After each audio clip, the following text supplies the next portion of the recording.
ವಿಶೇಷವಾಗಿ ಪ್ರಾರ್ಥನೆಯನ್ನು ಮಾಡ್ಕೋಬೇಕು. ನಾವು ಎಂ ಪಾಟೀಲ್ ಏನ್ ಬಂದಿರ್ತಾರೆ, ಆ ಪಾಟೀಲ್ ಏನಂತಾರೆ, ನಮ್ಮ ಮನುಗಳು ಏನ್ ಬಂದಿರ್ತಾರೆ.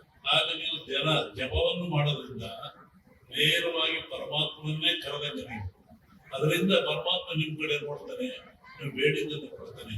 ವಿಶೇಷವಾಗಿ ಪೂಜೆ ಪುರಸ್ಕಾರ ಜೊತೆಗೆ ನಿತ್ಯ ಧ್ಯಾನವನ್ನು ಮಾಡಿ ಒಂದು ಅರ್ಧ ಗಂಟೆ ಲೋಕ ಧ್ಯಾನ ಮಾಡಿದ್ರೆ ಬರ್ತಕ್ಕಂಥ ಆಪತ್ತುಗಳು ಹೋಗ್ತವೆ ಅನ್ನೋ ಮಾತನ್ನು ಹೇಳ್ತಾ, ಈ ಮರವಳ್ಳಿ ಅಜ್ಜ ನಮ್ಮ ಮಠಕ್ಕೆ ಬಾಳದ್ದಾರು ಮಂತ್ರಿ ಆಗಿದ್ದು ಬರಲಿದ್ರೂ ನಮ್ಮ ಮಠಕ್ಕೆ ಬಾಳದ್ದಾರು ನೋಡಿ ನಮ್ಮನ್ನ ಬಹಳ ದೂರ ಬರ್ತಾರೆ. ಪಾಟಿ ಕೂತು ಹೇಳಿದ್ರು, ನಾವೊಂಥರ ಆನೆ ಇದ್ದಕ್ಕೆ ಎಲ್ಲಿ ನೀರು ಹೋಗ್ಸಿದ್ದು ಅಲ್ಲೇ ಇಟ್ಬಿಡ್ತೀವಿ ನಾವು.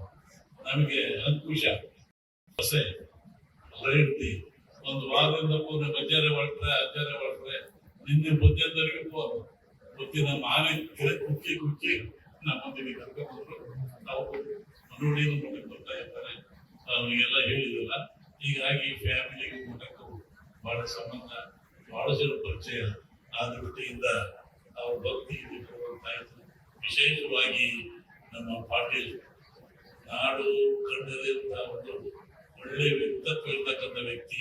ಅವ್ರ ತಂದೆ ಕಾಲದಿಂದ ಸಹಿತ ಅನೇಕ ಅವ್ರ ಸಂಸ್ಥೆಯಲ್ಲಿ ಬಂದಿದ್ದಾರೆ. ಬಹಳ ಜನ ಮುಂದೆ ಬಂದಾರೆ. ಡಾಕ್ಟರ್ ಹೇಳ್ತಾ ಇದ್ರಿ ನಮ್ಮ ಸಂಸ್ಥೆಯಲ್ಲಿ ಅಂತೇಳಿ ಸಂದೀಪ್ ಅಂತ ಹೇಳಿ. ಹಾಗಾಗಿ ಬಹಳ ಜನಕ್ಕೆ ಜೀವನ ಕೊಟ್ಟಂತ ಪಾಟೀಲ್ನ ಮತ್ತೆ ಅವ್ರು ಮುಖ್ಯಮಂತ್ರಿ ಆಗಬೇಕು ನಾವು ಬಹಳ ಪ್ರಯತ್ನ ಪಡ್ತೀವಿ. ಆಮೇಲೆ ಈಗಾಯ್ತು, ಮಕ್ಕಳು ಬಂದ್ರು ಹಾಗಿದ್ದಾರೆ.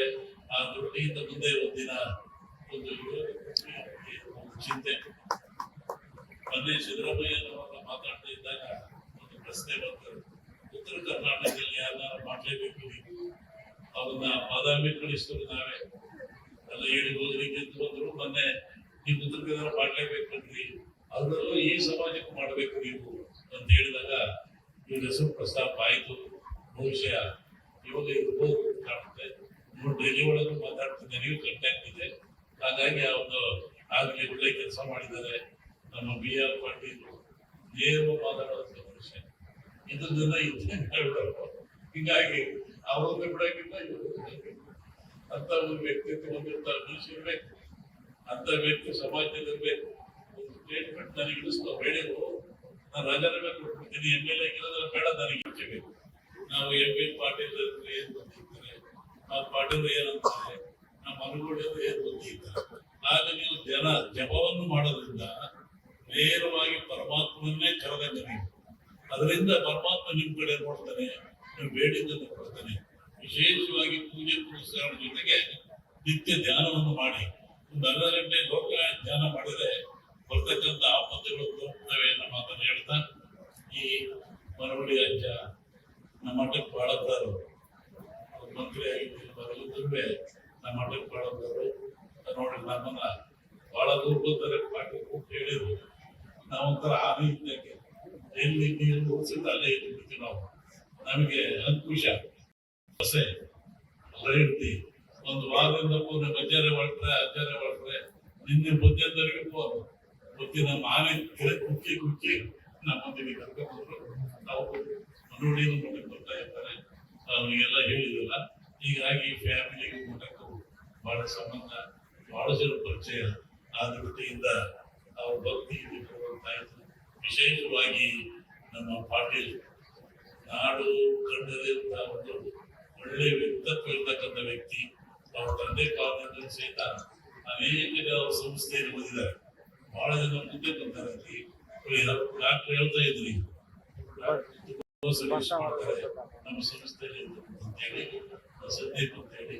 ಹಾಗಾಗಿ ಬಹಳ ಜನಕ್ಕೆ ಜೀವನ ಕೊಟ್ಟಂತ ಪಾಟೀಲ್ನ ಮತ್ತೆ ಅವ್ರು ಮುಖ್ಯಮಂತ್ರಿ ಆಗಬೇಕು ನಾವು ಬಹಳ ಪ್ರಯತ್ನ ಪಡ್ತೀವಿ. ಆಮೇಲೆ ಈಗಾಯ್ತು, ಮಕ್ಕಳು ಬಂದ್ರು ಹಾಗಿದ್ದಾರೆ.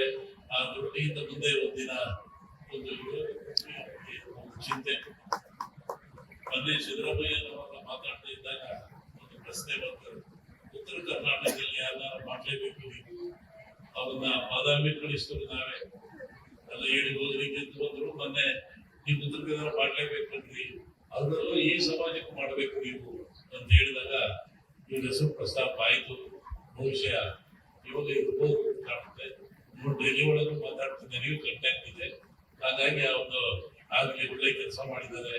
ನಮ್ಮ BR ಪಾಟೀಲ್ ನೇರವಾಗಿ ಮಾತಾಡೋದಂತ ಮನುಷ್ಯ, ಇದನ್ನ ಹೇಳ್ಬಿಡೋರು.